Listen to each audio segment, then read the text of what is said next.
all-new adventures of Speed Racer and the fabulous Mach 5 race car. It's the year 2031, and now comics is there to cover all the excitement with the Terminator. And Astro Boy, the world's most popular robot hero, now brings a lap a minute with Ralph Snart, the accountant gone mad. And now, the all-new adventures of Slimer and the real Ghostbusters. Come and see the Ecto 1 live at the San Diego Comic-Con. Hello, everyone out there in podcast land, and welcome to Masked Faces and Secret Bases, all for 75 cents. I'm your host, Mike Jamison, and today we are going to be talking about not Marvel, not DC, not Dark Horse. We're going to be talking about a little known, I would say now a little known company that was very, very big in the mid to late 80s into the early 90s, and then disappeared. But while it was up and running, hosted some of the major talent in, or even gave some of the major talent in comics its start, and that would be Now Comics. Before we get into our discussion about some of the comics that Now Comics published, I want to introduce my co-hosts. You know them, you love them. They're the Sorois brothers, Movie Matt Sorois and Todd Sorois. How you guys doing? Doing good. I'm doing okay, thank you. Yeah. So, I mean, like you said, when we talked about doing this episode, you started poking around the internet and trying to look up Now Comics and get a little bit more background information. There's not that much information that I was able to find, and I think that you guys were able to find about Now Comics. Not that we really wanted to do a whole episode talking about the intricacies of Now Comics. We really wanted to keep it to the actual comics themselves. But the early to mid 80s were a time in comics where a lot of independent comics were starting to be published. A lot of different and new comic book imprints were starting to pop up, and that was Now Comics. It was started in Chicago by Tony Caputo. And at one time, I believe in 1988 or 1989, it had risen up in sales to like number 3 behind DC and Marvel.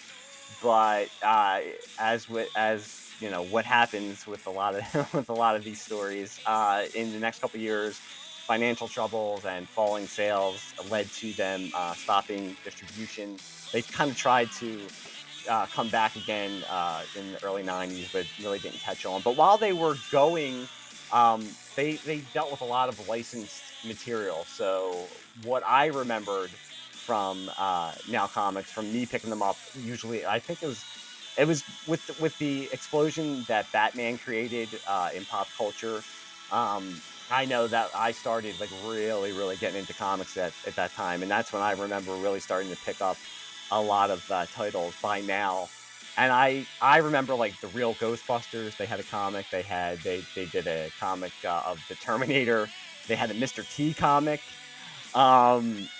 So they were dealing with a lot of licensed stuff, but they also had creations of their own, such as Ralph Snart. That was something my brother and I collected and read a lot. So what were your guys' memories of Now Comics?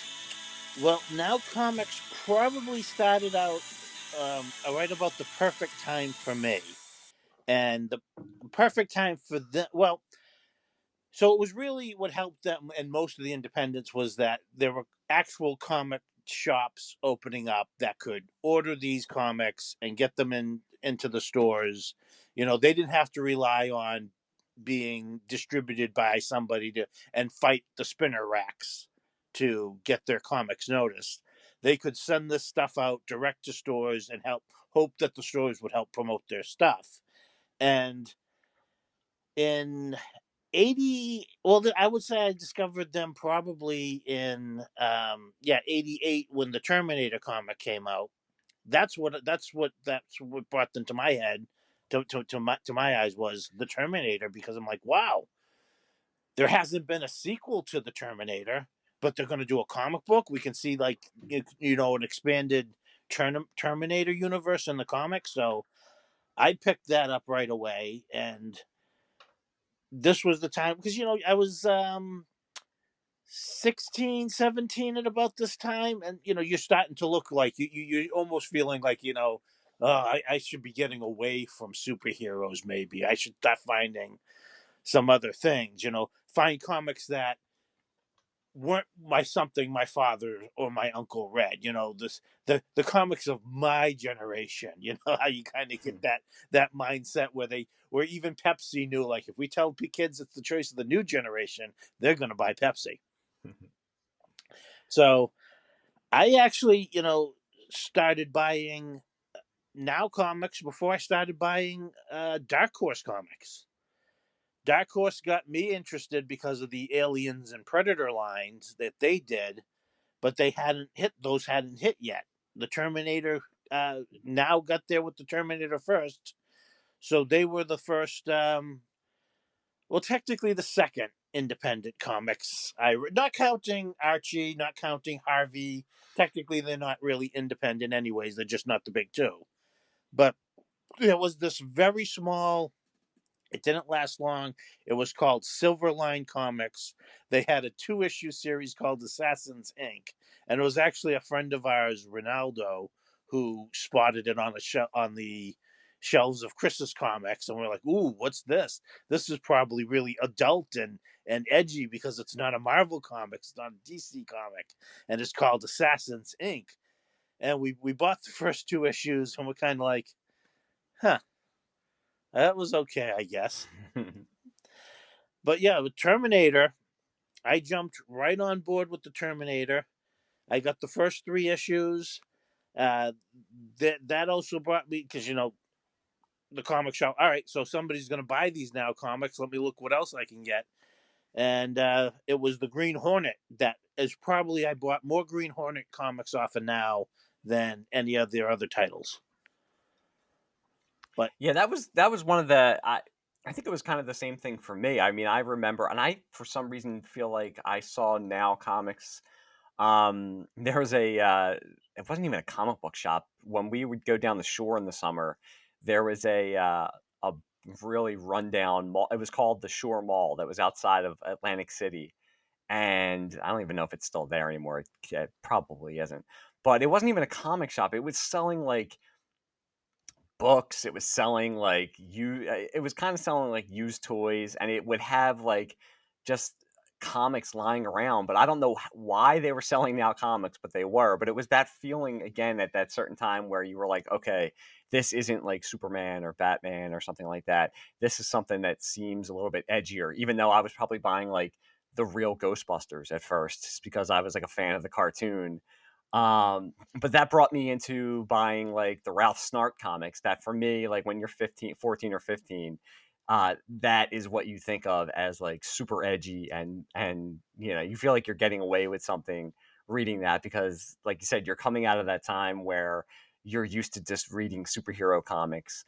But I mean, I feel like that's that time in the late 80s. It was just a really fertile time because the comic business had been like exploding for a while. So there was you could have all these different types of publishers popping up with more independent minded creators trying to get their stuff across.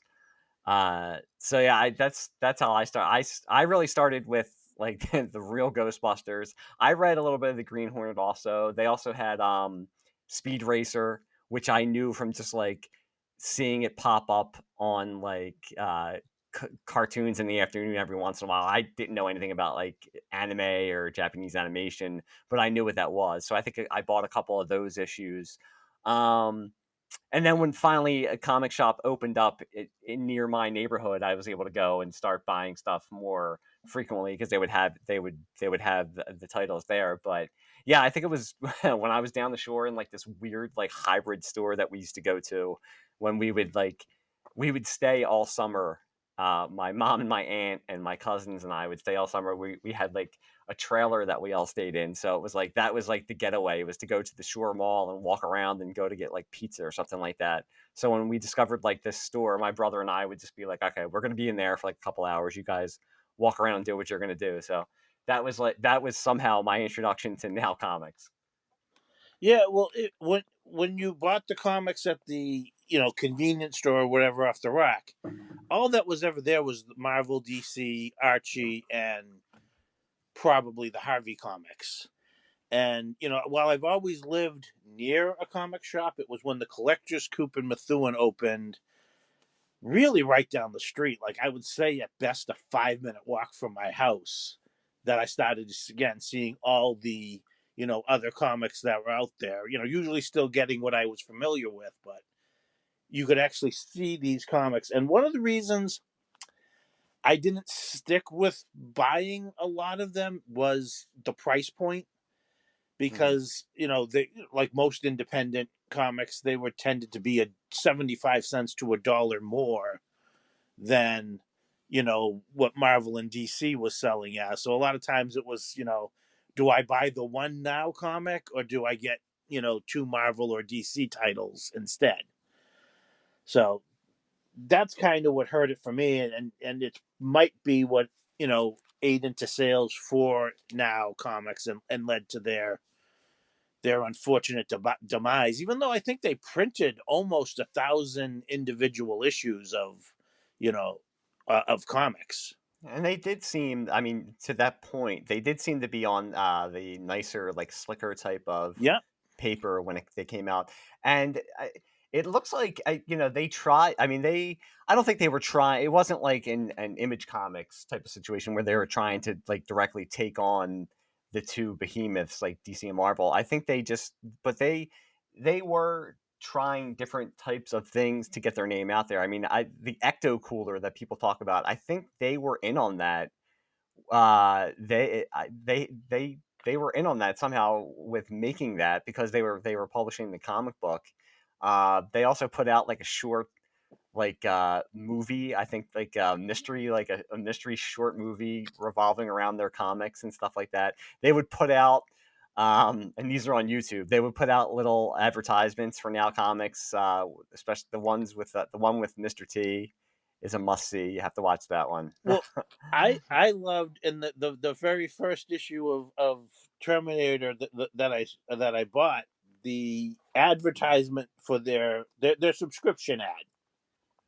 Yeah. Their subscription ad was perfectly targeted Mhm. at nerds like me, because the ad shows this kid walking down the street with his Now comic, and all his friends in the background gasping with envy. One's got his little wagon filled up with all his treasures that he's like, please, please, will you trade your Now comic for all this stuff?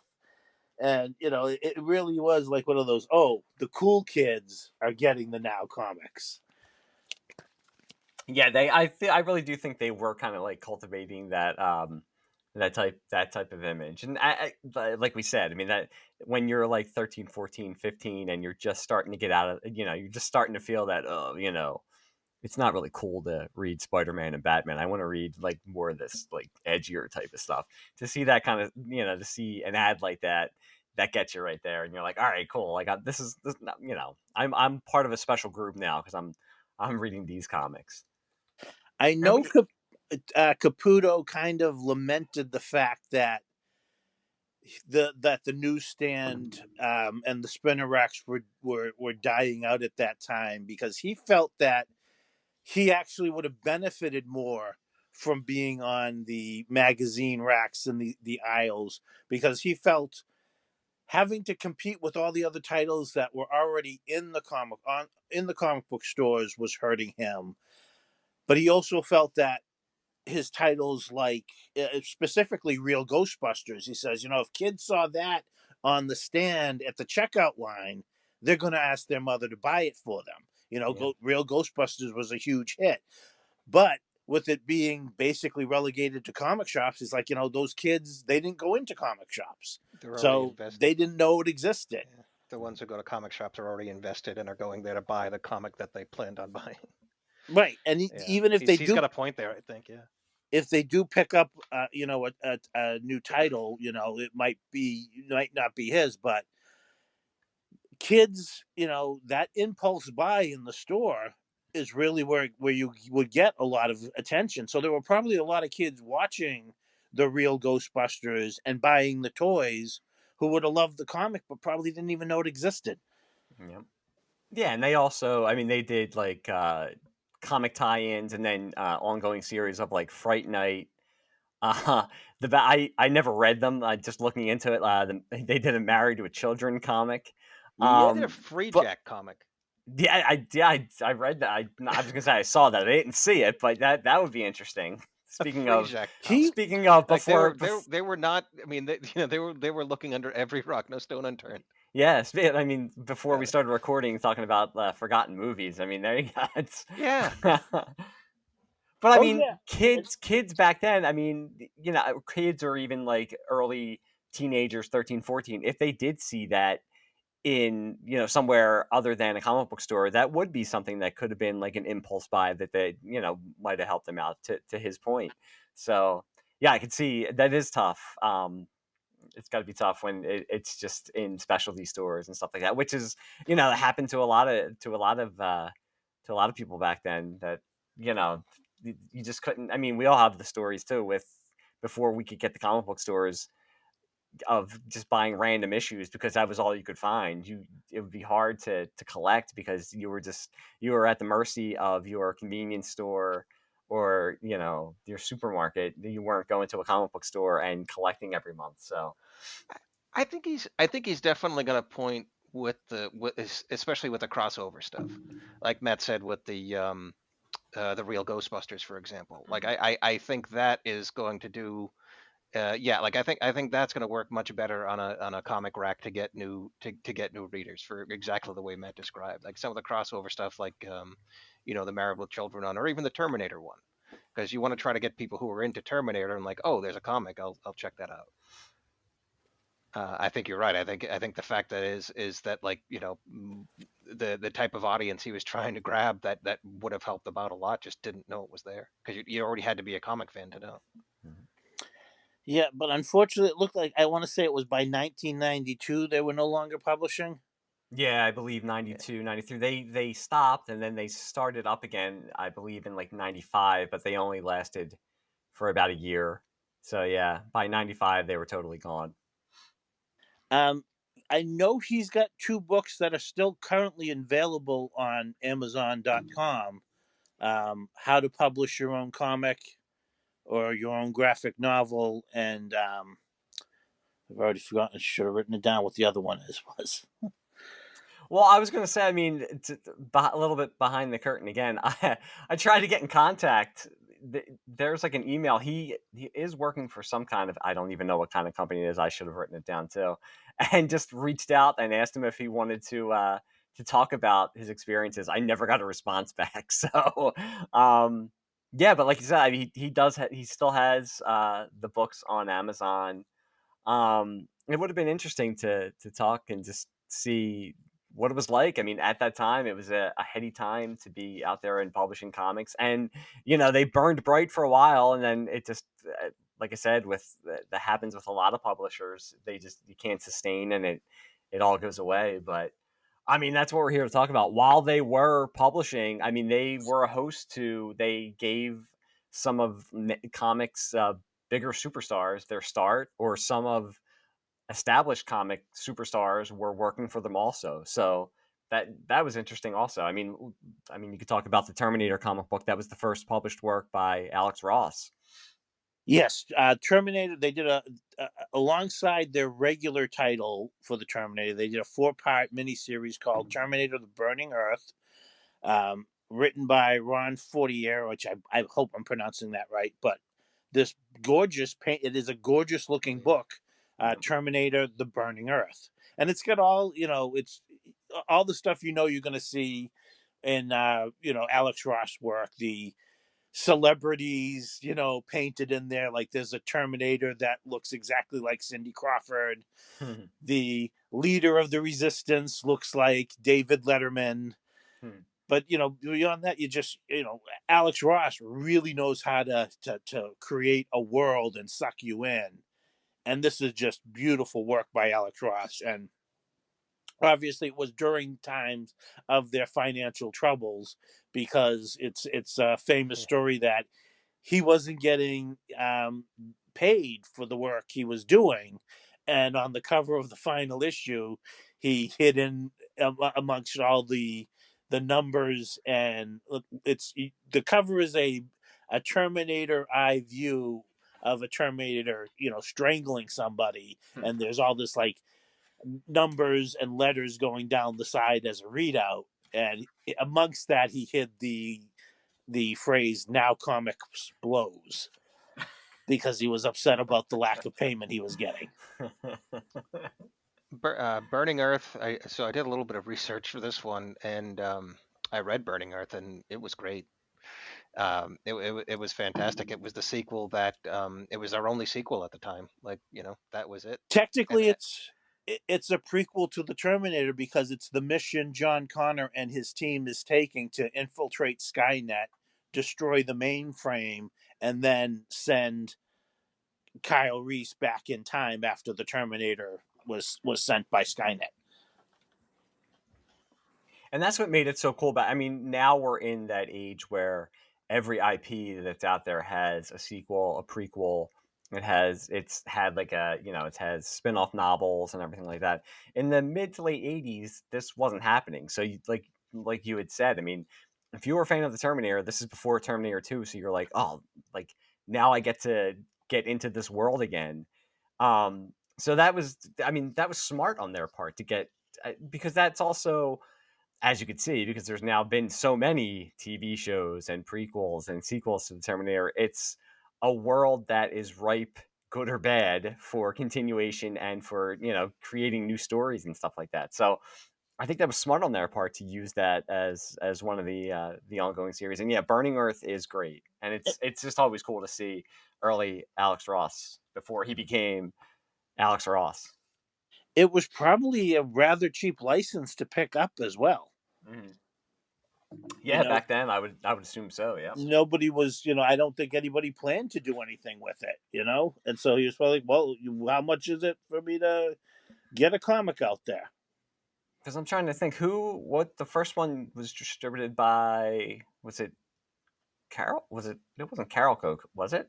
Or I It can't was remember. produced by Carol Co, but Carol Coke. I don't know who like distributed it to theaters. Yeah, I don't know who they would get, but you're probably right. I mean, it wasn't what it became when it blew up even bigger after Terminator 2. So yeah, it probably was one of the easier ones to But get back then. the movie, the Orion. license is known for birthing and destroying studios. Yeah, that's And right. everybody that picks it up plans on doing a trilogy, but the movie ends up bombing, and they don't, they don't go any further with it. It was Orion just before they would have Okay. been part of MGM. Okay. Oh, so what Now was Amazon, Carlico the like most second one? everything else. I can tell you. Hold on. Keep But talking. the ongoing Terminator comic itself ran for 17 issues.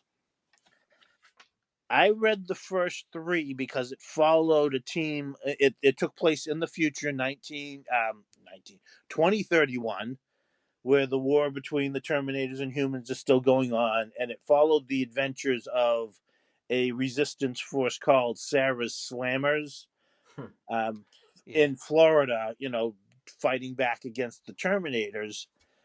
The first issue was written by Fred Schiller with art by Tony Akins, cover by Mitch O'Connell.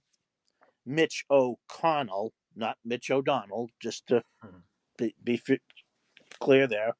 And then the second and third issues were written by Tony Caputo and illustrated by Thomas Tenney. And Thomas Tenney would have become the regular artist for the rest of the series.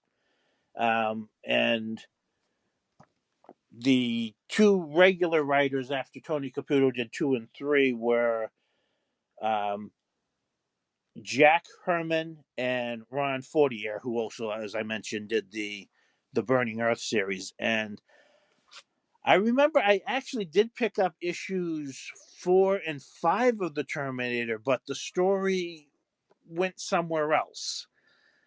They weren't following the Sarah Slammers anymore, and I was like, I know it was like a tribe in Africa that was still isolated, and so isolated they didn't even know World War III had happened, and the Terminators were going in there to attack them, and the story just didn't interest me. So I ended up dropping the title, and I know, I guess they went back to the Sarah Slammers at some point, but by then I don't think my comic shop was carrying it anymore because I think other people had stopped buying it as well.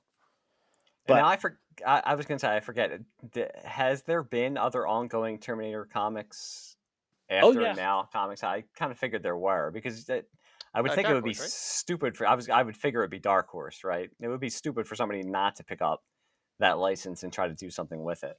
Dark Horse did a bang up job with it for several years, and then Marvel picked up the license, and Because it's Fox now. they did it. Well, no, Marvel picked up the license shortly after Terminator 2. Oh, okay. Which, Uh, by the way, was TriStar. It was Columbia, Oh TriStar, yeah, and then that's right. Columbia for the next couple of movies, and then Paramount, and now I think it's Fox. they put out two series that ran adjacent to each other called Terminator 2 Nuclear Twilight and Terminator 2 Cybernetic Dawn. Cybernetic Dawn was a direct sequel to Terminator 2 that actually starts where Terminator 2 ends, and Nuclear Twilight is again kind of the prequel showing John Connor and his forces in the future, again leading up to the point where he has to send Kyle Reese back in time. So the two series kind of run a circle to each other. They're almost a Morbius strip in and of themselves, Mhm. whereas Nuclear Twilight ends into Cybernetic Dawn, and Cybernetic Dawn ends into Nuclear Twilight. And then I know, I want to say Dynamite did some Terminator comics as well.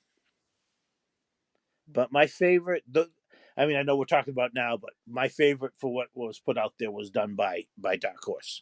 Yeah. Well, I mean, these companies know, like, trying to get like something that's established and then put it into a comic book, and Now was no different. But and I did not read any of these, but as I was researching, it was interesting to see that they put out a Married to a Children comic. Yeah. I can't remember how many issues that lasted. I don't. I mean, I It can see how you possibly could do a because Married with Children, the sitcom, wasn't exactly steeped in reality, well, so it wasn't known for its verisimilitude. So Oh you no, what? can make a comic out of it. Married with Children actually ran for 2 volumes. Okay. They both ran for 7 issues, but they also did several spin-offs and parodies. Like they did a Married with Children 2099 three Yeah. issue series, parodying the Marvels 2099. They did a Married with Children Cosmic Quartet where the Bundys are the Fantastic Four. Buck got a Good special idea. issue. Kelly, they really went after the sex appeal The of cheesecake of aspect. Christina Applegate with two Kelly Bundy series. One just called Kelly Bundy, and the other is Kelly Goes to College. College, of course, spelled with a K. With photo covers. And I've actually read several of the regular Married with Children issues, and again, it was perfect timing on his point because when Married with Children, the comic, got out there, it was exactly the point where the TV show became a hit. Hmm. And it was actually also when Fox Network started to get more affiliates and was seen more around the country. Because the first few years of Fox, it was really only picked up in some of the major markets. A lot of Hmm. people across the country didn't get Fox, but right in time for this comic to be hitting the stands, the show was in more people's living rooms and was in front of more people. And the And I was going to say, to the point we were saying before, when you're 13, 14 and looking for something a little bit more edgier, when Married with Children first came out, uh, that's what Fox was pushing it as. That it was, it leaned into its edgier aspects. So Yep. if you you're a did kid not and you get see that, edgier than Married with Children in the early '90s. yep, yep. Right. It was the one that was getting all the press from like parents groups and religious groups trying to shut it down randomly. And Um, it did kind of it really introduced, and I think it's just coincidental, but it really did introduce the more cartoonish aspects that would become more popular in the show itself. Hmm. The cartoon, the comic book kind of did those really cartoonish, over the top stories before the TV show so much got into it. Because yeah, by those later seasons, they got Al falling off the roof, electrocuting himself. You know, it really got Warner Brothers style cartoonish. The comic book kind of predated that. Like the very first issue of Married with Children is actually about Peggy winning a contest to have her family be portrayed in a reality television show called The Perfect American Family. Oh, and that's in the early '90s. I think you can guess how it goes. Yeah, yeah. I would be interested to see if you're looking in like long boxes how much some of these back issues would go for if you found like a random Married with Children somewhere. How much how much that'd be going for? Um, I've seen them around. They usually go between like most of them between $2 to $5. Sure. You Okay. really Yeah. could if you wanted to, if you can, and I don't think they're all that hard to find. You could really put together complete runs of almost all of these series. With Hmm. I think probably the most expensive ones and the hardest to find ones would probably be the original Terminator Burning Earth issues because it's the first public work of Alex Ross. Yeah. Well, if it wasn't the Married with Children one, I think I'd probably have to try to put together the Mr. T comics. So I think we should talk about that next. Speaking of TV stars, I think now is getting into the Mr. T business a little bit after his a little bit after Quite the late in the bloom was game. off the rose of Yeah. Mr. T, let's say. I would say it was about 10 years too late Yeah. because Mr. T and the T Force Yep. debuted in 1993. And yeah, that's a good decade after the Well, it's you a know decade after the A Team even premiered, right? So, yeah. and you Yeah, would and his think, own cartoon, the Mr. T cartoon was I think 84, 85. yeah, it's funny. I think I remember seeing these kind of like in the wild back then, and I actually thought back then that they were based off of like the Mr. T cartoon show that he had. And I think that's what I thought up until a few years ago when I probably was just screwing around on the internet and saw it, and saw images and noticed that yeah, I probably saw the images and thought, hey, this looks like Neil Adams a little bit, and then come to discover that Neil Adams did work on the comic, and then read a little bit about it and was like, oh, okay, this wasn't based on like the cartoon. This came out in like the '90s, and this was actually a Mr. T ongoing comic series. Neil Adams did the story and art for the first two issues. Yep. So that's going to grab a comic book fan right there. Yep. You know, It's good regardless of art. whether you're into Mr. T, you see Neil Adams' name on a comic book, you're probably going to want to check it out. Yep. And then the issues 3 and 4 were written by Mike Barron, and the art was by Norm Brayfogle. Yep. So And I couldn't find it. Is there any information on why Neil Adams did it? Did he just did it as a job? I mean, it's not like this was any point in time where he wasn't working or anything like that. So I couldn't find anything where he, for any certain reason, did these comics. But I guess Neil Adams, for him being known for all of his famous stuff like Batman and everything like that, there are some things that he has done where it's just like, wow, I'm very surprised that this is Neil Adams doing the artwork for this. It always looks great, but there are some surprising choices in his portfolio. well, I'm sure. I bet Tony Caputo went after him Mm-hmm. because this was a multimedia advertising blitz Yeah. for this comic. There was appearances on, I believe Letterman. They had a commercial with Tony Caputo and Mr. T promoting the comic. Mm-hmm. They really wanted to get this comic to sell, and I think he knew, like, well, who's probably one of the most popular artists out there that I can get and put on this title, and somebody who can compete with Image Comics, because Image Comics was, starting to make their way onto the stands at the time, with the most popular artists in Comics United. And he probably decided, you know what, I'm going to go after Neil Adams and get him to do the first 2 issues, because if that don't sell it, there's nothing else I could come up with, others besides the gold foil trading card that was included with the first issue. Very 90s thing. Yes. And maybe this is why he couldn't pay Alec Ross. He was paying Neil Adams. So it's entirely possible that Yeah. they were probably spending more money to produce these comics than they were getting back. Yep. Mr. T and the T Force only ran for 10 issues. I believe there were 2 specials as well, so 12 issues total.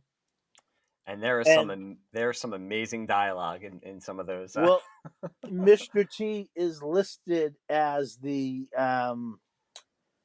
creative consultant,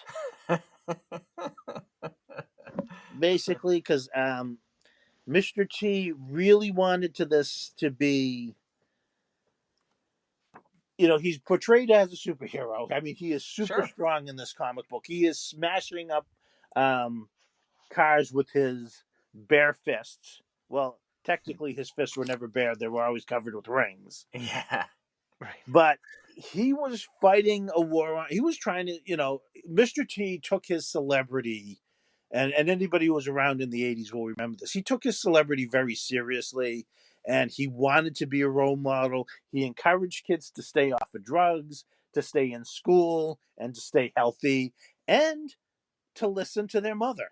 Yes. Mr. T, I don't want to call him a mama's boy, but Mr. T loved his mother, and he always credited his mother with raising him right, and that's why he became the man he was. Yeah. He even had a song about it. Yeah. And that is extremely clear in this comic book, because he is fighting the drug dealers on the streets of his neighborhood, and one of the deal, like he gets in a fight with 4 of them. He beats the crap out of 3, and then the 4th one is like, "You're gonna straighten up and fly, right, sucker?" And he basically decides, like, "You're gonna be part of my team now. You're gonna be part of the T Force. I'm gonna get you to reform, and you're gonna help society instead of poisoning it, sucker." And there's a famous panel where Mr. T is drawn to an alley, and he opens up a dumpster and finds a baby inside, which he picks up, and he's cradling the baby, and there's a tear coming out of his eye, like, how can people not see the precious gold that is here in this baby? And the kid who he's been dragging along is like, what is it? It's a crack baby, fool. It's a shame, because we're sitting here laughing about it, but everything you just said is totally true. Sincere. It's very sincere. It's not at all satire. Yes. It's very sincere. If you were gonna make a superhero out of a celebrity, you go with Mr. T, because he is just a walking embodiment of a superhero, or of somebody you could sell as a superhero. And I do believe, I do, he did believe in all this stuff, so I can appreciate that he really was. I think he was saying, like, I want to do this because I want to try to make a difference, but you can't help but read some of the dialogue and just. Especially to a bunch of 14, 15. Exactly. It's just not going to work. No. I think in 83, maybe, but not, like Hulk Hogan as well. Like I vividly remember a lot of people. Take your vitamins, say your prayers. Right. Exactly. Like, it worked. It's just, you're a little late. Yep. You're a little late. Not the mid 90s. Especially like 93 when you're that's kind of like right in the middle when of like grunge and The Simpsons and like grunge. irony. Yeah. That was like I know. Yeah. I lived through it. So time. Yeah. I lived through it. So yeah, that was it was the worst possible time.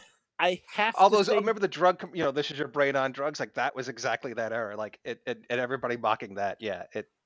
Oh man. Yeah, I have to say this about Mr. T. Unlike Hulk Hogan, Evel Knievel, or Bill Cosby, Mr. T actually lived up to what he said. Yes, I was Right. going to say, because we did bring He up like walks the Hulk walk, Hogan. yeah. Yeah, that's what I mean too. I mean, I give him credit because he did. He walked the walk, and he, as much as Like, we're I joking, feel. laughing, as much as we're laughing about it, and believe me, I wouldn't laugh if he was here, Oh God, no. standing right next to me. But as much as we're laughing about it, he did walk the walk, and he really did. He really was sincere. It's just, it's It's one of those things where I feel conflicted about myself. Like, what does it say about me yeah, that I can only mock exactly, this, despite the fact that exactly. it's sincere. It's Hmm. not necessarily good, but No. it's sincere, and I'm just laughing like, ah ha ha, crack baby, Yeah, I do. We're just horrible right, people. We're like, haha, that crack baby line. right. Mr. T is probably standing over Neil Adams' shoulder while he's drawing it. He Like, all right, deserves now, my mockery, yeah, But yeah, I mean, it really was. And again, even in the comic, even though he's beating people up in the comic, um, he does everything he wants to be. He's a one man neighborhood watch yep. because they show, and you can see it on the cover of the first issue. It almost looks like he's got a gun attached to his wrist, but it's a video camera because he also records what's going on so that it can be used as evidence later on in court. So he was very civic minded. It's just interesting. I'm surprised they didn't go the route like he has like some kind of like almost like the Punisher, but not as extreme, where he's got like some kind of crime lab in like a van where he's like, Well, or Well, didn't did they have a cartoon for that?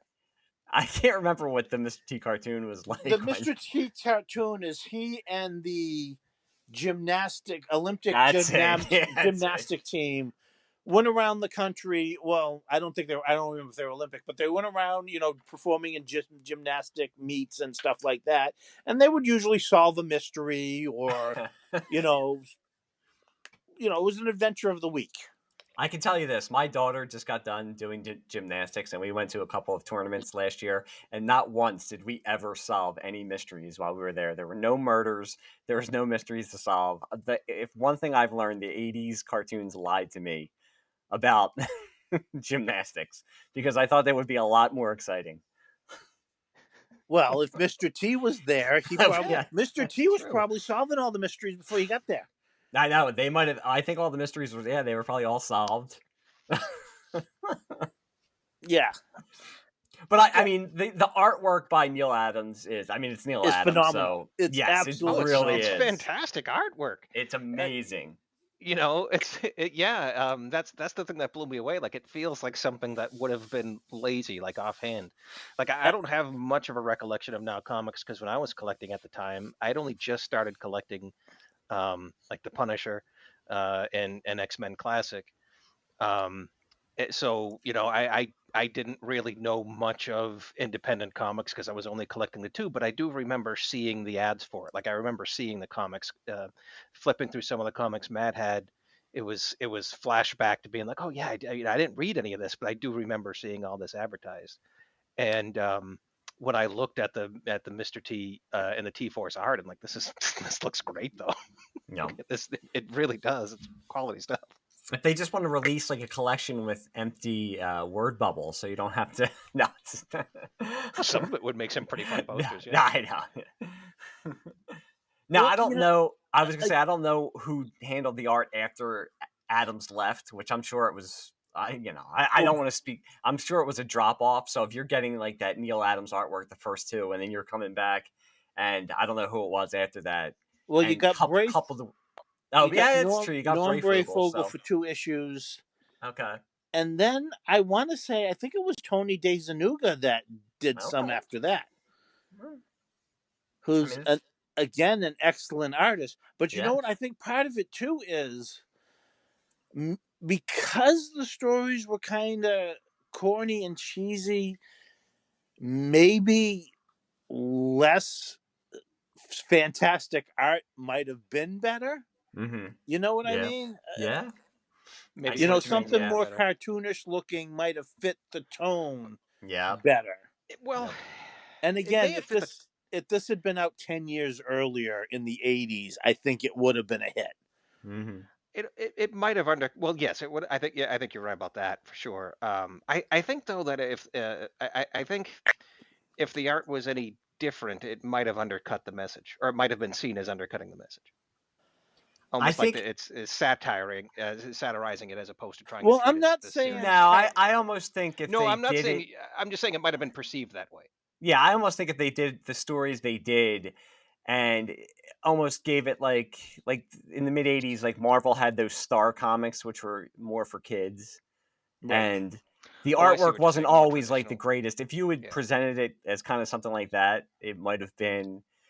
And like we said, I mean, in the time period that it came out, it's just that was going Yeah. against it It was already gonna. because it was just Mr. Yeah. T wasn't really relevant, and Well, in the early '90s, I mean, that kind of stuff just wasn't hitting. So No, I mean remember Punisher all and Ghost the Rider were the big hits. These yeah, ultra violent yep. characters and these dark, gritty characters. Those are what would dominate the comic, scene at the time.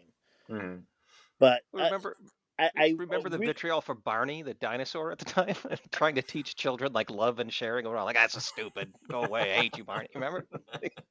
But there's no way. This had no chance. Yeah. And now we look back now and it's like, why were we so miserable? It really wasn't Right. that. It really Yeah, wasn't that Right. bad. What was wrong with us? Yeah, it really you know wasn't. what? We should have listened to Mr. T. We probably all would have been Right. happier. Absolutely. Be, because we had it so good, we needed Exactly. to We're make so ourselves angry. miserable. Yeah, seriously.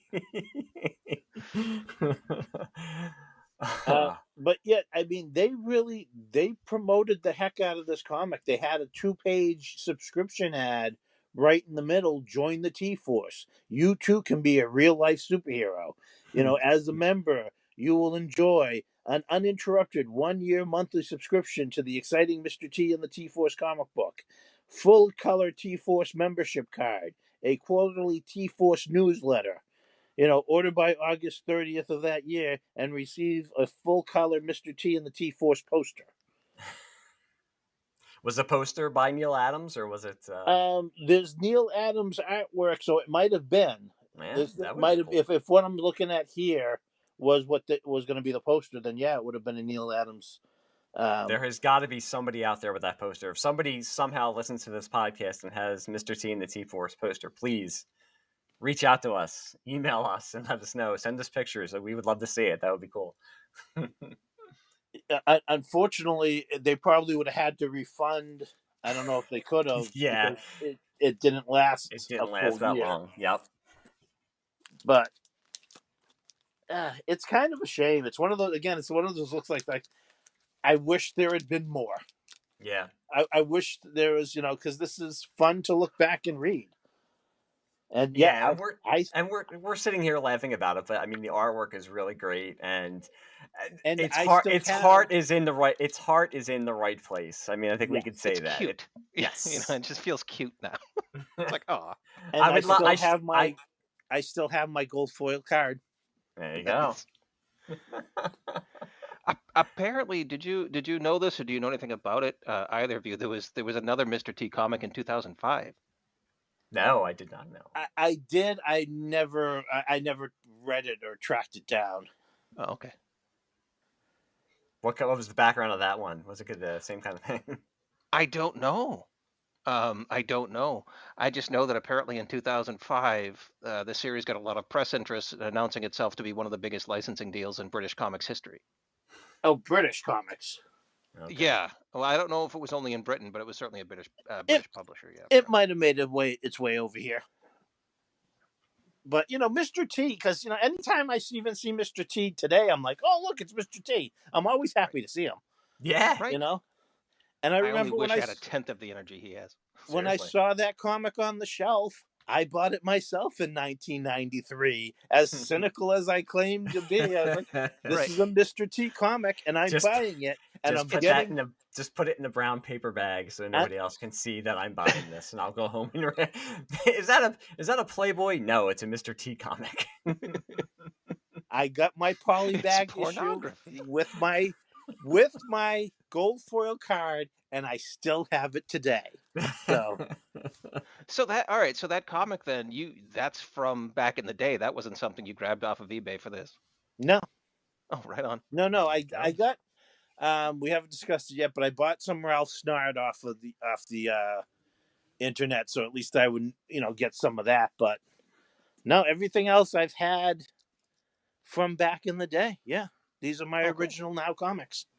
Yeah. Now, And now that we're bringing that up, to go from Mr. T, who is trying to bring some positivity into the world, to I think we should move on to Ralph Snart, because those are the ones that my brother especially, he was not as big a collector as I was. He would read a lot of the stuff I had.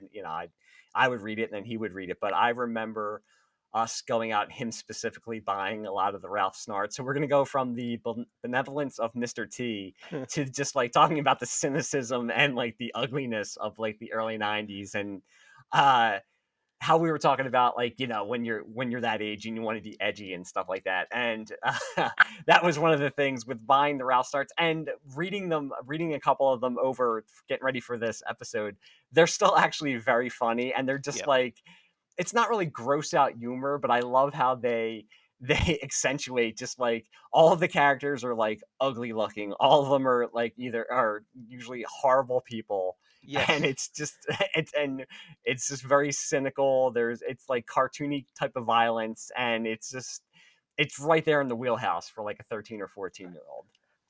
If I had known, I would have loved it as a kid, because I before I collected Punisher and X-Men, before like I graduated, as it were, to the two major publishers, I had been reading mostly like cartoony books, but I was also a big fan of Groot, the Wanderer, Gru the Wanderer, yep. and Yeah.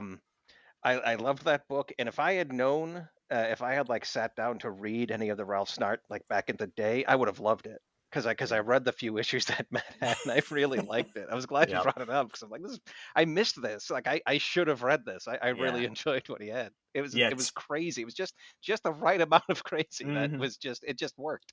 Two Like, you're right. things. Every character is worse than the next. Yeah. Two things. One, we need to do an episode on Gru the Wanderer, so I'm going to write that down.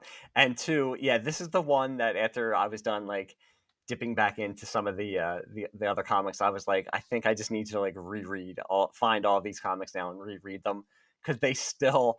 I mean, there was even stuff that I didn't. Yeah, there's a lot of satire and stuff like that that I didn't even really understand back then, Right. that I'm really catching up on now, and it's still being published. Is Mark it okay? Hansen, who does it, he publishes it himself. He does it online. And again, behind the curtain, I reached out to him to see if he wanted to talk. He actually got back to me and just said he didn't really do podcasts, because out of all the Now comics, I think this was the one that I read the most. Probably this and the real Ghostbusters, and it's the one that's always stuck with me because it was so this unique. I I can see think. why. Yeah. Yeah, just the artwork and the writing and stuff like that. It's very much of its time, but it still holds up today. Absolutely. it had to have been their second most successful title, Yep. because they did a couple of volumes, and one of the volumes ran for up to 40 issues. Yeah. So Oh, they wow. were doing Ralph Snart during like pretty much the entire time Now Comics existed. Mhm. Ralph Snart was probably their premier title. I was gonna say it's almost like it would probably almost be their flagship character. It's a Yes. shame that that they weren't more successful, or that it didn't come out a little bit later. Because I could have seen if they were a little bit more successful, then making like an animated series. You could see like Yes. MTV with like Liquid Television back then, maybe trying to get like an animated series going, I think or it would fit with like the Rick and Morty's, yeah. of I the mean, if world. this was I something, think it fits right in line with that. yeah, if it came out today, I could see like Cartoon Network, or one of the, Adult one of Swim. those Adult Swim or something like that Ralph Snart would doing. make an excellent Adult Swim. Yeah, Yeah. it's a shame that it didn't, because it's just, yeah, it is hilarious. It's a comic that definitely would have thrived in the comic shops. This is Mhm. definitely one where there was a dedicated crowd every time one of these issues came out. The fans came to the stores and probably discussed it, and talked down about all the other. Oh, look at all these other losers buying their Spider-Man and Superman. If only they could Right. find Ralph Snart. They should be reading Ralph Snart. And then when a kid would come up to buy the Ralph Snart, like, who are you, poser? Get away! You don't read Ralph Snart. It was almost like our Crumb for 1993. Yeah, a little bit.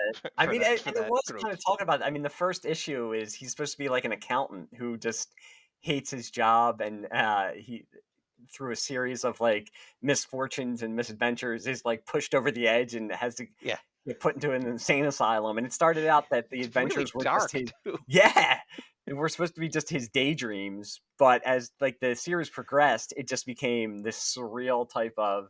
It was just like that was his life. I mean, Well, because his brain he dies and disintegrates. he Yeah, dies and he's brought back to life. His brain is disintegrates or is taken out of his taken out of his body and put into other bodies and stuff like that. I believe me, everybody who's listening, if you read the comic at all, it makes sense. But yeah, I mean, there's that underlying, it's that satire, but there's that underlying like cynicism and darkness that's in there. Um, my brother, especially, I think I was like 14 or 15, so it wasn't that bad, but he was probably like 11 or 12. So I don't mean this in a prudish way, but maybe a little too young to be reading, because I don't think he was really getting what they were talking about. I think he was just reading it for, there was also, there's extreme violence. It's comic book violence, but there's like, right. it's over the top type of violence.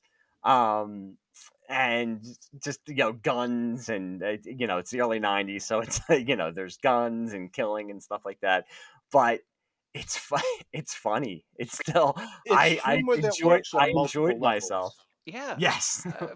For the three comics that Matt had, like I really enjoyed them. I'm like I should try to find some of these because this is a Well, lot it's of fun funny, to read. I was looking online, you can find some, but they're super expensive, like collections of them, but then there's some I think he had digital. books, didn't he? Didn't I thought I had seen like some compilations, in what trade paperback is that what it's called for 'em? Yes. Yeah. And I know Oh, there's digital collections of them too that are a little bit cheaper. So I mean, like I said, after revisiting it, this was the one that I was like, I think I just need to get my hands on, try to go and get my hands on the most of the series and just reread it again. Yeah, if this was go my ahead, Matt. first Sorry. experience with it, and yeah, I enjoyed the hell out of it. Yeah, I would say like of any of the comics we're going to talk about, that would be the highest recommendation. yeah, I agree. Yep. Yeah, I think myself as well. I think almost, if you enjoy humor, if you Right. enjoy getting a laugh out of life, yeah, Hmm. this is something, check out the I Ralph Snart. yeah, I feel I like think because it holds up the most. Like if you're a Terminator fan, obviously, yeah, sure, look at the Terminator mhm. comics. But I think if you were just in a blanket, what's the one to point to? It for me, Mhm. it's Ralph Snart. I think it could Yeah, appeal to anyone. I feel like he, with comic books you can do anything, and sometimes people don't take advantage of that, I don't think, and for what he wanted to do, he Oh yeah. took full advantage of the comic medium and just went nuts, and I think that was a good description. It was like our Crumb for like the 90s generation, a little bit, where it's just like that id run wild. Well, because And there was nothing like it, as far as yep, I knew, anyway. no, there really Based on wasn't. my limited knowledge, like everything was either a superhero comic or something like an Archie type of thing, or based on a license. Like to I me, really this is do the think most unique it was of its ahead of kind. its time. I think you're seeing, like you said, with Rick and Morty, and kind of Right. it's that kind of humor, kind of. So it was very much ahead of its time. If it came out a couple years later, I think it would have been really big, and it could have been like a multimedia type of property that they could have ran with. So yeah, it's a shame. But I mean, like I said, he's still out there producing new Ralph Snarts. I don't know if it's monthly. I don't know how frequent it is, but he's publishing them online. So That's great. yeah, I'm gonna have to check that stuff out too. I found a couple images that I'll put up on before we release the episode of some of his newer stuff also. I was also thinking it's kind of a more adult, darker Calvin and Hobbes type of. Yes, Hmm. yeah, that's a good description too. Yeah, Yeah, only there's no Hobbes. It's just Calvin. it's just Calvin, and he's a Right. psychopath. and it's always the dream sequences, Yes. and they're insane. And it's usually just like his quest is just to go get like a case of beer or something like that. But Right. it's something so simple that builds and builds and builds into this like, sometimes it's like a sci-fi kind of quest, or sometimes it's like medieval times, and it's always with this like simple basic chore that's supposed to get done, but just leads into like extreme comic book insanity, and it just makes it that much better. Yeah, no, it's definitely a cult classic, and yeah, it deserves to still be out there. Um, yeah, But I was going to say, so I mean, going from that, I think, and just from reading like Ralph Snart, so it's the same thing with like other comics. When you would read Marvel or DC, you would see ads for like the other comics. So I mean, like I said at the beginning, that's how I don't know if I would have ever read a Green Hornet comic or a Speed Racer comic. Uh, but now I never read, again, they licensed out Fright Night, which they did like the adaptation of the movie and then continued it into a series. I think it ran for like almost 30 issues. Oh wow. Um, so there were things that I, became aware of because of Now Comics. I mean, I really didn't know anything about the Green Hornet, and I never became like a huge fan, but it still gave me insight into that character. And the same thing with Speed Racer. That would have been one of my first. I mean, I probably had, like I said, hazy memories of seeing it on cartoons on local UHF channels as a kid, but I didn't know anything about like anime or animation. So that would have kind of been like a little bit of a gateway into that also. And the artwork and the writing, I mean, they had really good artwork and stories for a lot of the stuff they were putting out. well, yeah, I mean, Mike Barron and Chuck Austin, Yep. were both popular writers at the time. Um, Green Hornet was, a legacy character, had been around since the 1930s, but I hadn't listened to any of the old radio shows or seen the Van Williams Bruce Lee TV show. Hmm. But I remember seeing the premiere issue of the Green Hornet, double size premiere collector's edition, with a fantastic cover by the legendary Jim Steranko. Yeah, and And there's another superstar who they got to work for them. I mean, even I think that was the only work he did for now. Correct? as Was it far as just I that? could tell, yes. Yeah. But they turned the Green Hornet into a legacy. Well, he was Yep. a legacy character. Originally there was the 1930s, 40s radio program, and then in the 60s there was the one season TV show with, like I said, Van Williams and Bruce Lee that crossed over with the Batman live action Adam West series. Hmm. And again, I hadn't seen it, but this comic basically tied it all together, because in the radio show and the later TV show, they treated the character just like, say Batman. Oh, it's just, Batman modernized. Both the characters' secret identities were Britt Reed. They were the publishers of the Daily Sentinel newspaper, and they fought crime under the guise of the Green Hornet.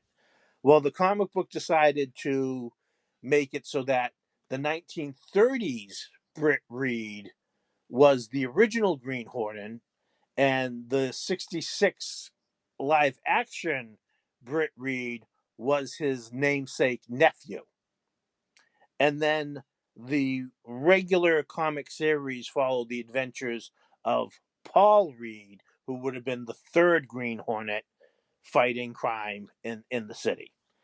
And I actually preferred, because they had, like I said, they had several volumes. It ran for over 50 issues altogether when you consider the regular series and the mini series they had out at the time. I found that I really preferred the stories that focused on the original Green Hornet in the 1930s, as opposed to the modern day adventures of the Green Hornet. Um, I read a lot. I stuck with the series for longer than any other Now comic, but the only issues I still have in my collection are the ones that focus on the original Britt Reed, and I highly recommend the Green Hornet Volume One, Issue One. Like I said, it's got the Steranko cover. We'll have a picture of it up on Yep. our our Twitter accounts and all those accounts. So you can. I highly recommend this because it basically tells of the last case of the original Green Hornet. It even mentions how they're tied into the legacy of the Lone Ranger. Yeah. Yeah, I appreciate that they took, they got the license for it and they didn't just, not that the Green Hornet was the biggest thing, but it was still a known commodity, but that they like you But it said, they was put some thought into it, that they yeah, made it into a legacy type of character. it was a And they gave you, they gave you, if you wanted like the pulp origins of it, you could go with that. I mean, they updated it a little bit also, but I like that they put some thought into it and they put some effort to make it a legacy character and respect the what property. before. Yep. Yeah. Yep. And I'll tell you, this comic had made me. I went back, and at the time, you bought them on, CD.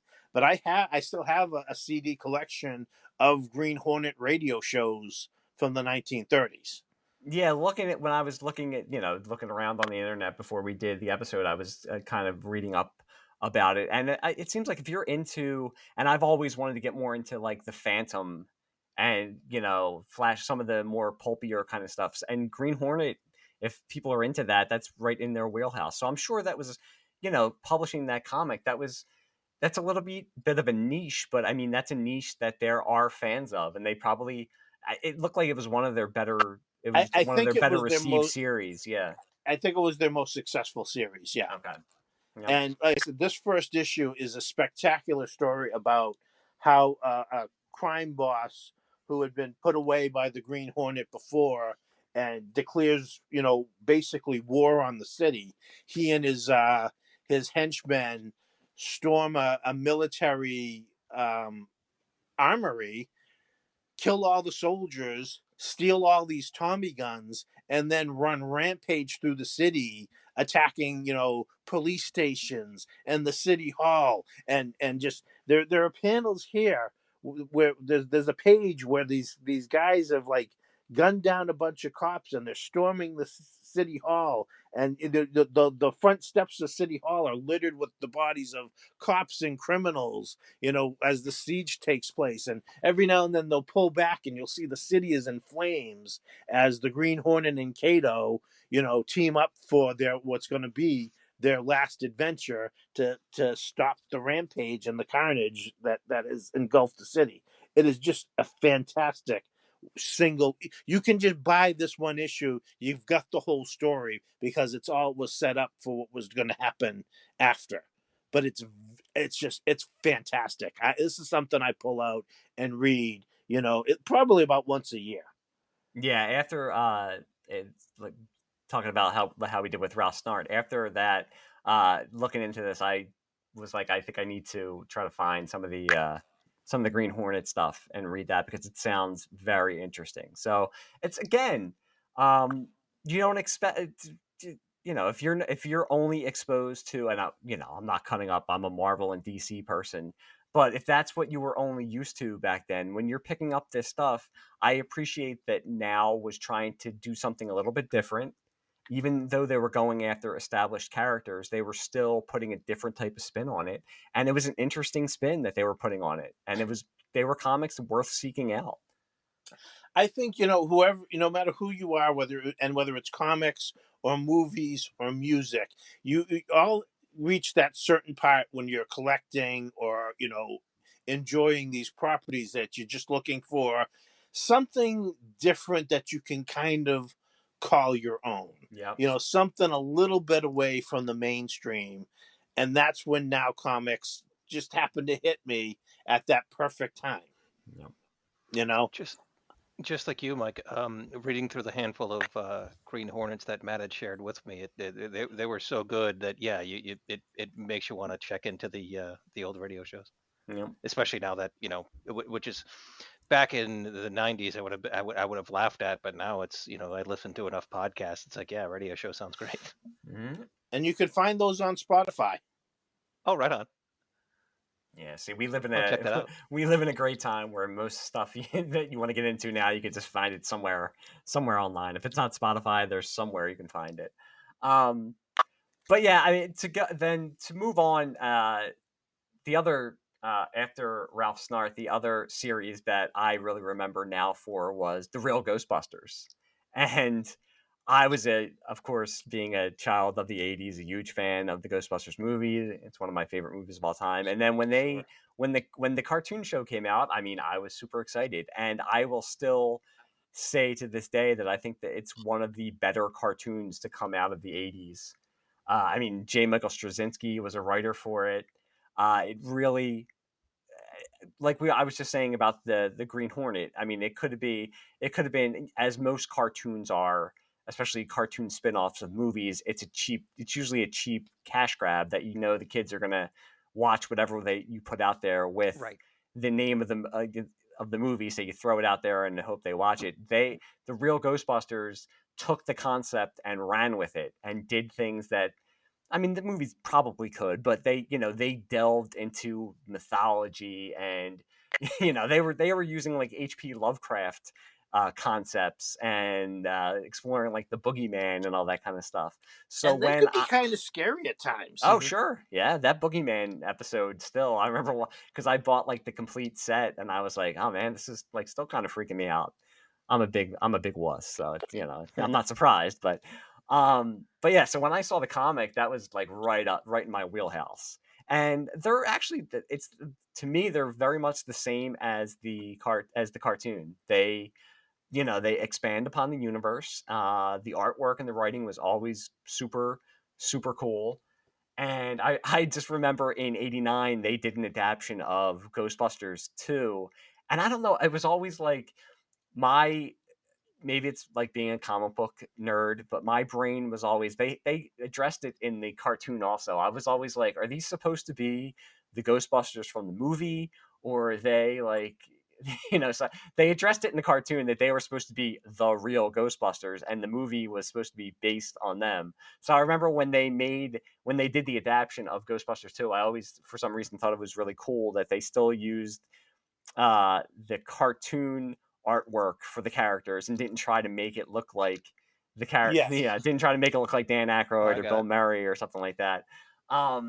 But yeah, that was just another comic that I collected for a while, was The Real Ghostbusters. I would think that one ran pretty long too, and then they eventually made it more for the kids because they added Slimer into it, kind of like the cartoon did.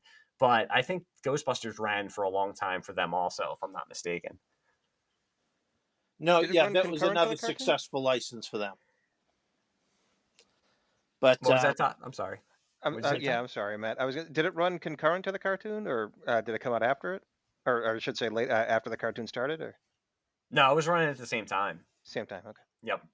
And like I said, I think they were now was involved in the creation of the ecto cooler that came out in some way. I don't know how they I think they were in some way connected to, and that was, I was never big into like the ecto cooler, but that's a big like '90s kid I kind of like touchstone. I loved Ecto I'm a Cooler. fan. Yeah, it's good stuff. If you've tried it, you'll like it. It's good stuff. Well, I think they come back. Didn't they come back out a couple years ago? Or Yeah, but it was impossible. Like people like bought out stores as soon as Right. it was in stock. And then like it was up on eBay, like, oh yeah, I'll give you 3 cans of Ecto Cooler for $40. Like, no, I That's like it, okay. but I don't like it that much. But yeah, I mean, I that was another one that when I was down the shore for summers, I can remember like sitting in the trailer that we used to go to and reading like the Real Ghostbusters, now comics. So again, I mean, it was a time where you didn't get as much spin-off material as you do nowadays. So any way to like continue the adventures of the characters that you loved, you grabbed onto. So this comic was a way to continue the adventures of the Ghostbusters from the movie, and usually see them in more more extreme, not the extreme Ghostbusters, which was a cartoon, but more, more extreme type of adventures that they back then they couldn't do in the movies. Well, and yeah, and it really seemed like, because Marvel, was king of the licensing in the early '80s with, G.I. Joe, Star Wars, and Conan the Barbarian. But once, unfortunately, now comics folded, it looks like Dark Horse really probably noticed, like, these guys had success with licensing. Let's go all in on Mm-hmm. licensing, because that's really what made Dark Horse a powerhouse. They had their successful stuff like, The Mask and, Concrete, and some of the other, creator owned stuff. But when they started licensing Aliens and Predator and then Terminator themselves, and a short time later they picked up Star Wars after Marvel let it lapse. I mean, Dark Horse was huge, and now it's like IDW that is the Mm-hmm. independent one that has gone after a lot of the licenses.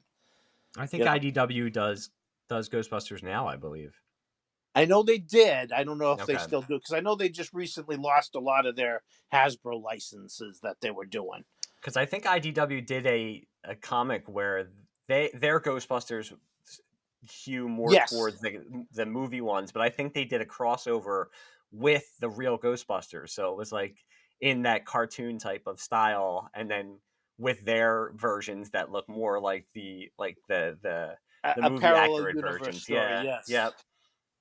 yes, they Which did. I think I picked up an issue or two. It's been a while, but yeah.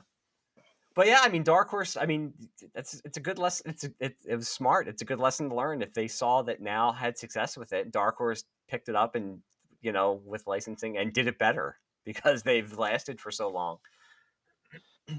Well, I know Dark Horse always. I mean, I don't know if it still has, but Dark Horse had a very business sense about how they published and produced their comics. Like, they wouldn't advertise or stop promoting or soliciting a series until all the work was done, so they would never have a late issue. Hmm. You know, that's something that could kill a small independent company. Yeah. Once those issues start coming late and they become returnable, it's death to them. So, Dark Horse always made it a point that, okay, if we're going to do a 6-issue Alien series, until I have that 6th issue ready to go to print, we don't put that first issue out. So I don't know if any of that it was involved in the downfall of now, or whether it was just one of those unfortunate. Yet we're spending more money than we're bringing in, to get this stuff out. Yeah, and I'm not Because sure either because they, like we said, they were trying. They weren't just relying on the publishing of the comics. They even, I looking into it with Speed Racer, I think they co-produced, they re-released some of the older cartoons, and they, yes, they did have a video, a home media branch. Mhm. So they were. I mean, they were at the time. They were trying. I mean, like I said, I don't think they were like. I don't think they made it their mission statement. Like we're gunning for DC or Marvel. I think they just wanted to get Right. their imprint out there. And for a time, they were, like I said, they were like number three behind the big two for a little bit. And it looks like any avenue they could explore, like with videos, with like I said, they did like a short movie. I mean, they were putting commercials out there. They were advertising. They were going and getting Mr. T, and I mean, they did like other license, like they did like a Baron Munchausen movie adaptation. I think they had like the movie the Three Ninjas. I think Yeah, they had a series based on that. So I mean, they did like a Kato spinoff for Green Hornet. they produced a wide range of titles. Yep. I know So they for a had while. something called Eben, which was like a western with like anthropomorphic animals. There was a comic called Rust about a homeless guy who turns metal overnight, and his skin looks rusty. Hmm. They had a book called Alias, unrelated to the Marvel series or Yeah. the TV series, that was about a hitman, you know trying to go under, go straight. Yeah. And They did not put all their eggs in one basket. and this was the time. I mean, it was kind of right before like Vertigo started up with DC, so you could see if creators wanted to go and do something that was a little out of the mainstream or a little skewed, they probably could see something like Now as like a welcoming kind of company where they, if it was something that was a little weird, they'd probably be more open to publishing it for them than DC or Marvel would be at the time. And maybe DC and Marvel learned from that after Now had a little bit of success where they had to maybe break out of their, out of the bubble they were in and try some different things. So Yeah, it was it's a shame they didn't last longer. I wouldn't be surprised. Well, again, you had the whole comic book market burst in the mid '90s there, so I wouldn't be surprised if that had a lot to do with their ultimately not coming back. yeah. I think it might have helped them get investors to keep them afloat if it didn't happen. Like they might have had a shot at like, hey, we're doing, we're excuse me, we're number two. We have some popularity. We have these comics. I think they might have been able to convince someone to float them some money. But you're right. Like once it burst in the mid '90s, it was just no. Well, that, and once you get those investors, they want their money back. Right. Yeah. Plus, They didn't have. They interest. clearly didn't have because they couldn't pay anyone. Yeah. Yeah. And like we said, Well, I mean, it's a shame to revisit it again. It's a shame that they were a little bit ahead of their time. I do think that like a character like Ralph Snart, especially at that time with MTV and like Liquid Yep. Television, all that kind of stuff. Beavis You and saw Butthead like Beavis and generation, Butthead sure. a couple years later. That I really do think that character could have had the best chance to have some kind of like mainstream or even like big, cult status that could have got them more attention. So And this was in the time of Ren and Stimpy as well. yeah, that's true. Yeah, It would have fit right it alongside. definitely would have. Yep, it and definitely would have. Beavis and Butthead. Yeah. I think more than anything that I can say about Now Comics is there's still stuff worth looking back for. If Yep. you're visiting your local comic shop, or you're going online to Mile High Comics or mycomicshop.com or any of those, take a look at what Now Comics has to offer. Yep. They're not super expensive that I saw, and check out Mr. T 1 and 2 because it's a 2-part story. Yep. If you're a Neil Adams fan, you got Neil Adams drawing Mr. T. There's some fantastic artwork. Yeah, it's kind of cheesy, and we were mocking a little bit. But like I said, I still got mine. I still have mine with the gold foil card in my collection because I still enjoy it. Yeah, whether it's ironically or not. Yeah, I have to admit, when we were talking about doing this podcast and talking about the shows we wanted to do, this was one of the ones I was most excited about, just because of the like honestly the fond memories I had of Now Comics. I was excited to go back and reread like the Ralph Snarts, and I'm excited that they held up. I was excited to go back and some of the real Ghostbusters that I still have, reread them because they're still fun. And like I had said, now I'd like to go and get into the Green Hornet stuff because I remember having one or two, but I didn't. I would pick them up whenever I could, but it seems like something that's interesting and it seems like an exciting read. So that's something I would like to get into. Like you said, I mean, for comic fans, go back and find them because there are interesting ideas and there's great art, there's great storytelling, and it's worth it to find them. And much like looking back at the original issues of Marvel's Star Wars before there was an Empire Strike Back, and this was all the expanded universe Marvel that Star Wars had. Check out some of these early Terminator comics and definitely see if you could. Several different publishers have collected the Burning Earth into trade paperback and re-released it. So that's the collection. Isn't the trade paperback itself isn't too difficult to find.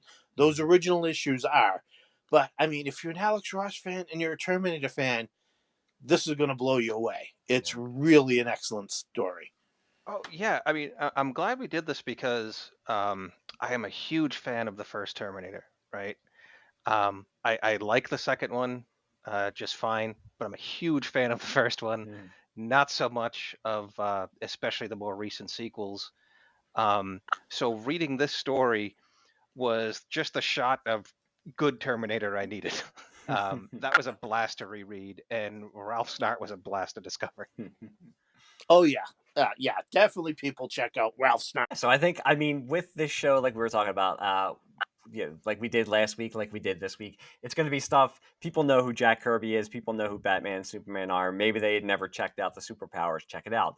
Now Comics. If you've never heard of it, find some of the issues out there. If you read them back then and hadn't thought about it in 20 or 30 years, go and read the Terminator. Go and read Ralph Snart. You're in for an entertaining couple of hours, like delving back into that. So um, hopefully we either reawaken people's memories from their childhood or their teenage years, or we just introduce some people to something that they're really going to have fun with if they go and seek it out.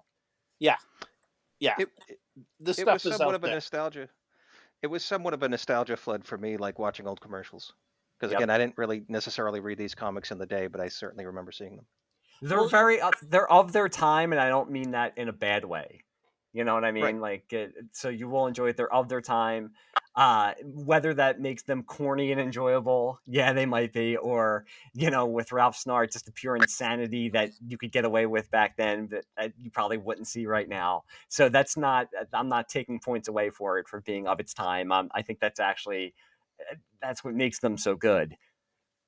Yeah, it's what makes it worth seeking out, as opposed to just saying, "Oh, read this other thing that's just Yep. like it." You know. yeah, yeah, well, just like finding an old TV show you'd never heard of on DVD.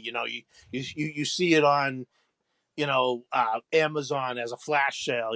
The complete series of whatever Rat Patrol. adventures, and you're like, "Well, whatever.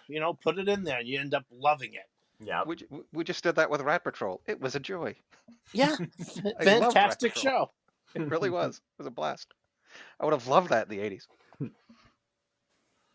Well, Um, I think that probably wraps up our reminiscence about Now Comics, and that was fun. I'm glad we did it. I really am. It was just like a total blast looking back no, at everything. yeah, we talked about this, even before as we were putting the podcast together, we talked about doing them, and yeah, I was Yep. excited to do it, I and I didn't was expect to excited to discover something I would look actually back want to at some follow of the up on. stuff, and yeah, I really enjoyed Like it. with Ralph Snart. Because I figured most of them would be like, all right, well, they lasted a handful of issues, and Can we pause what's for a what's second? the point? But Ralph Snart was a lot of fun. I mean, they were all good. Like I said, I'm a Terminator fan, but it's not necessarily like I'm gonna pick up that series. But Ralph Snart, yeah, I could see myself picking up these collections. Yeah. Yep. Yeah. I feel the same way. So I think that's it for this episode. Uh, look for us on Twitter, on Facebook.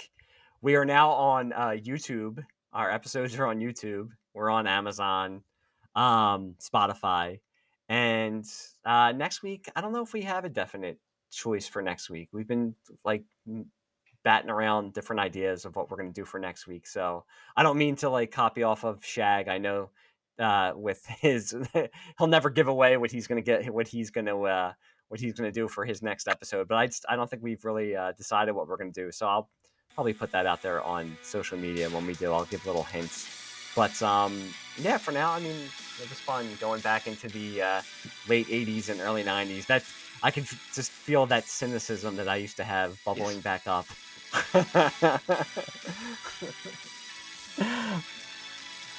I'm gonna dig out my flannel. Yeah, so this was a good time. I had a good time talking about all this.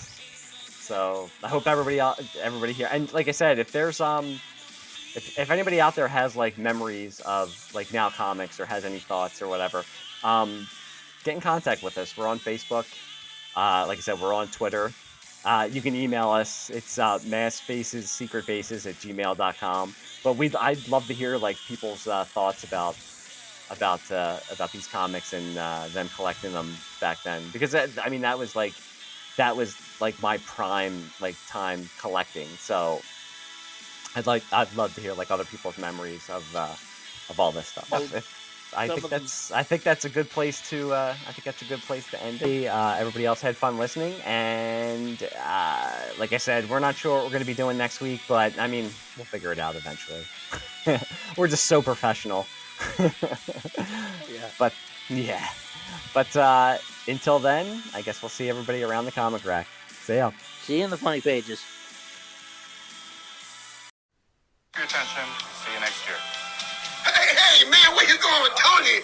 What kind of stuff is this here? Sorry, T. I forgot. I Forgot nothing, slipped man. my mind. How can you slip your man? I'm the best thing that ever happened to this company.